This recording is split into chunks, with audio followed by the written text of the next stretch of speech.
Everyone, and welcome to a very interesting part in this session where we are going to be continuing our work from Strength 4.2. Now in this particular topic, we are going to study about a very intoxicating substance which is alcohols. Now let me just take you back in history. When Noah left the ark, he promptly planted a vineyard and then he was soon drinking its produce. Well students, people have been fermenting grape juice for at least 10,000 years and probably fermenting honey for even longer. And the reason for doing this is of course to produce something which is going to make a person swagger, which is ethanol. Alcohol fermentation occurs naturally whenever we have a sugar containing material such as fruits which are allowed to decay and rot. So in that process, the entire carbon content is going to undergo a lot of chemical changes. Now in other countries where we have 4 seasons, in autumn it is very quite common to see a drunkard wasp which is seen to be feeding on a decayed fruit, because of course the decayed fruit is going to give out a lot of ethanol. So let's see what alcohols are and the different types of alcohols we are going to study this year and what is their basic chemistry. At is to name an alcohol. Now from your previous years of chemistry, you may have learned that alcohols are those organic compounds which contain the hydroxyl group OH, and the name of the alcohol will always end with OL. So let's look at one example here. If you have carbon and alcohol group combining together, we must remember that each carbon should have 4 bonds. So we have a CH3OH. This is how alcohols are written. One carbon prefix we use is meth. So it becomes methanol. And when we have to draw this structure, this is how it will look like. So we have a carbon. Always draw your carbons first, then you put your functional group. Now in this case, our functional group is OH because that is a group that is going to take part in a reaction. So after you draw your carbon and the functional group, the remaining bond will be occupied by the hydrogen atoms. So the 3 bonds that are there will have the hydrogen atoms. Okay, let's look at another example. Well, this time we have 2 carbon atoms. A 2 carbon atom uses a prefix ethanol. So sometimes we write it as CH3, CH2OH, or we condense it even further and write C2H5OH. So ethanol having 2 carbon atom, this is a substance which is found in most of the liquor. So we will have 2 carbons, let's draw the 2 carbons first, and then we put the OH group. The remaining bond on the carbon will be the hydrogen atoms. So we will have 5 hydrogen atoms attached to the 2 carbons. Okay, there now? Let's look at some more examples of alcohols. So this time we are having a 3 carbon alcohol. A 3 carbon alcohol can also be written as C3H7OH. A 3 carbon alcohol, let's see how we draw that first. So 1, 2 carbon and 3 carbon. So these 3 carbons, okay, now we have to think where to put the OH group. There is a lot of possibilities. We can put the OH group on the carbon on the left hand side, or the one in the middle, or the one on the right hand side. So wherever we are going to put the OH is going to decide the name of that alcohol. So let's say this time we will put the OH on the carbon that's on the right hand side. Okay, so once we put the OH, let's put the remaining bond occupied by the hydrogen atoms. So we have the hydrogen atoms now. Right. So since the OH is falling on the carbon that's on the right, that carbon will get the lowest number. So we start that with carbon number 1. That's carbon 2 and that's carbon number 3. So now the name of this alcohol will be propan-1-ol. The 1 will indicate the position of the OH group. Okay, the other way of looking at this molecule is we have the 3 carbon atoms. but this time we put the OH group in the middle. Then we let the rest of the bond be occupied by the hydrogen. Okay, now let's see which side should you start numbering from. Actually, it doesn't really matter, because whichever side you start numbering from, the OH carbon will still have number 2. So now there are 3 carbon atoms, propan, and because our OH is on carbon 2, we say it's propan 2-ol. Do you remember what is the relationship between propan 1-ol and propan 2-ol? Find out by watching the first video on isomerism. Well, propan 1-ol and propan 2-ol have both the same structural molecular formula, but the structural formulas are different. So they are isomers of each other. Now, because the position of the functional group has changed, they are known as positional isomers.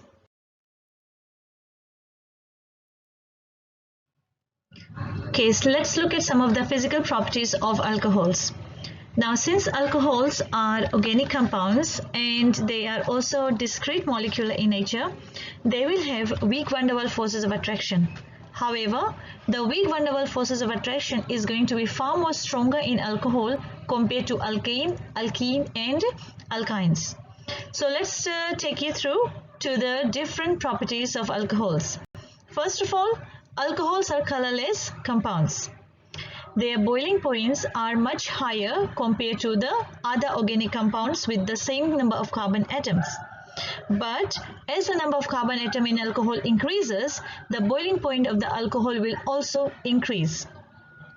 Smaller alcohols are very soluble in water, while the bigger alcohols are not so soluble in water. Alcohols which have less than 7 carbon atoms are existing in a liquid state at room temperature, while the smaller alcohols which have 2 or 3 carbon atoms, they are more volatile compared to the larger ones.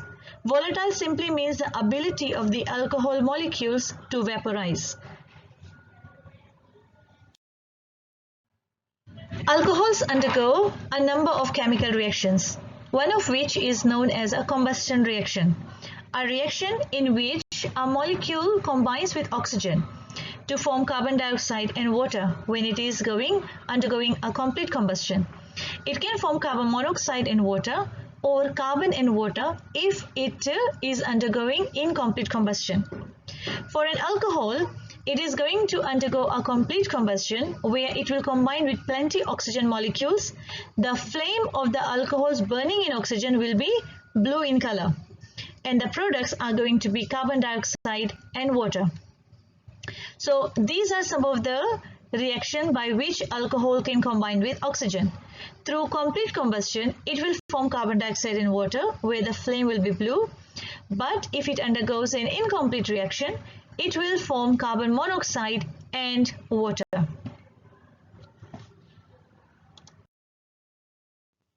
When we are looking at the reactions of alcohols or any organic compound for that matter, it is a functional group that is going to take part in the reaction. The functional group is the only group that is going to change during a chemical reaction, while the alkyl group is going to remain unchanged. So one of the reactions that we are going to be studying for alcohol is the oxidation reaction. For an oxidation reaction, there must be usage of an oxidizing agent. So we are going to see the different types of oxidizing agent and their effect on alcohols. Now when alcohols oxidize, they form carboxylic acids. So let's look at the first reaction of alcohols, which is oxidation of alcohols using acidified potassium permanganate. So you can see how acidified potassium permanganate can be written. Acidified is symbolized as H plus and permanganate ion is MnO4-, where the reaction is going to have a color change from purple to colorless. The purple is due to the permanganate ion and the colorless is due to the manganese ion. Let's watch a video and see how oxidation of alcohol is carried out using potassium permanganate, which is acidified.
can also be carried out using potassium dichromate. Potassium dichromate also have to be acidified, meaning a few drops of concentrated sulfuric acid have to be added to the potassium dichromate solution. The color change is going to be from orange, which is the dichromate ion, to green, which is chromic ion. Let's watch this video and see how oxidation of alcohol is taking place using dichromate ions. Alright, hello. So today we're going to do a reaction, which is the oxidation of alcohols. So alcohols can be oxidized to become an aldehyde and become oxidized even more to get a carboxylic acid. But not just primary regular alcohol with an OH group in the end. But the secondary alcohols, for example isobutyl, can be oxidized and become a ketone. The most commonly used oxidizer to oxidize alcohol is potassium dichromate. Potassium dichromate or dichromate ions in general is very toxic, is very corrosive, very carcinogenic, very harmful. It has some quite useful uses. In front of you is that two of the test tubes will be filled with alcohol, and two of this glass cylinder have a dichromate. Actually, they're going to be oxidizing two types of alcohols. One is a primary and one is a secondary. First one you see right there is the ethanol is just a primary alcohol with an OH group in the middle, or in the end. We often drink ethanol. The second one is an iso. The second one is an iso. So isopropanol is a secondary alcohol which can be oxidized to create a ketone. To get started, I add in around 10 millimeters or 5 actually the ethanol and the isopropyl alcohol. Then I add in double the amount of dichromate to both of the alcohols.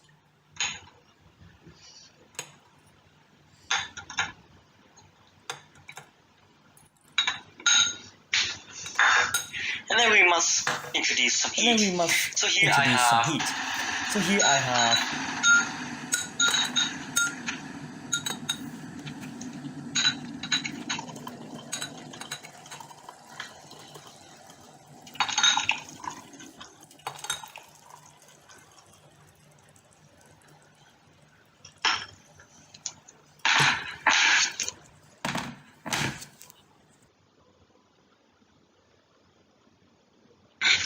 Alright, so after about 5 minutes of seating, you see the color of the solution change quite drastically. It won't take about like 5 minutes, it only take about 5 minutes, it only take a few seconds, but main water was quite warm and not so hot enough. You see the color on this tube, it has drastically changed, almost completely green, has become almost completely green, and this one is still a little bit orange color. But what happened is that which is the hexavalent chromium, had turned into another compound, which is trivalent chromium, which is green. And the alcohols have been oxidized. Thanks for watching, and thanks for watching. I'll see you guys later.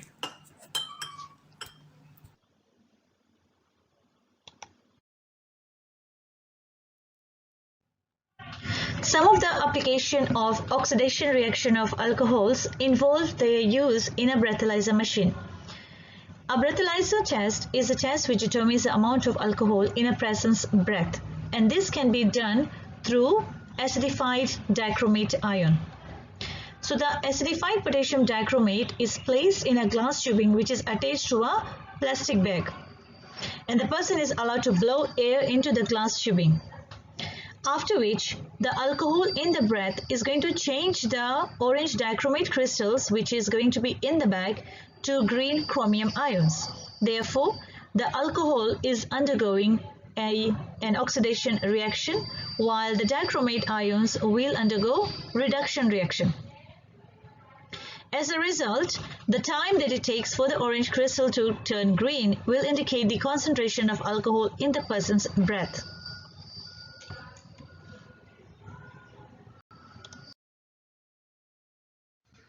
After looking at the oxidation reaction of alcohols, we are now going to look at the second reaction that alcohols undergo, and this is known as a dehydration reaction.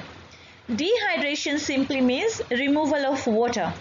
So in this case, the alcohol is going to lose a water molecule by losing a hydrogen atom and a OH group or a hydroxyl group. In order for a dehydration reaction to take place, there must be a dehydrating agent present.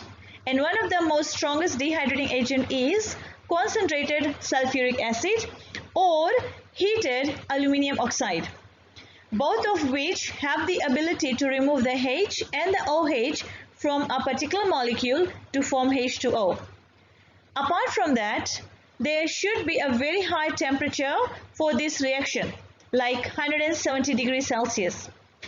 On the same note, we need to understand that a tertiary alcohol can easily be dehydrated compared to a secondary alcohol, which will be easier to dehydrate compared to the primary alcohol. So let's look at one example and a reaction mechanism to see how a dehydration reaction takes place. If you remember, in our topic of alkyl halides, we introduced the concept of Markovnikov's rule. Markovnikov's rule basically told us that if a hydrogen atom have to be removed, it will be removed from the carbon that already has less hydrogen atom. Another version of Markovnikov's rule says that if a hydrogen atom has to be added to a compound, that hydrogen will be added to the carbon which already has more hydrogen atoms. So in this case, we are not adding a hydrogen, but we are removing a hydrogen. So that hydrogen will come from the carbon which has less hydrogen atoms. So let's look at the example now. So let's say we have a molecule such as this. Okay, so there are 4 carbon atoms and an OH group which is on the second carbon.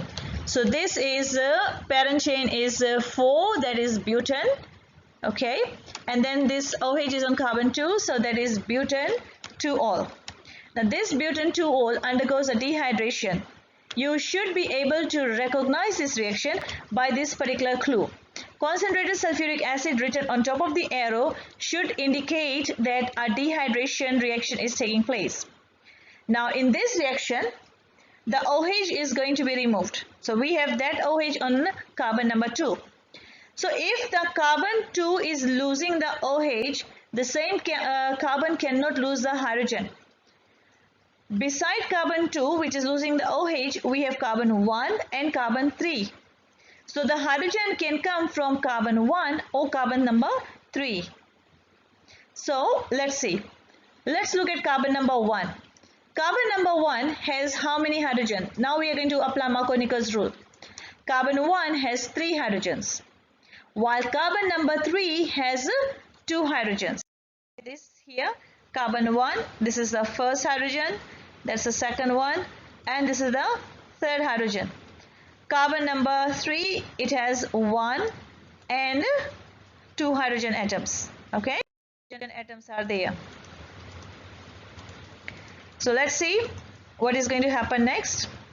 Now that is the hydrogen that is going to be removed, because according to Markovnikov's rule, the carbon with the less hydrogen atom will be losing another hydrogen atom. It's like a very simple life concept. The poor is getting poorer. So now after the OH and the H is removed, whatever remains, you have to write them. That means the carbon and the remaining hydrogen, they are not undergoing any changes. Okay, so that's taken out now. Now we have the 4 carbon atoms with the remaining hydrogens, of course. Don't forget the chemistry of carbon, what we have said. Carbon should have 4 bonds. Okay.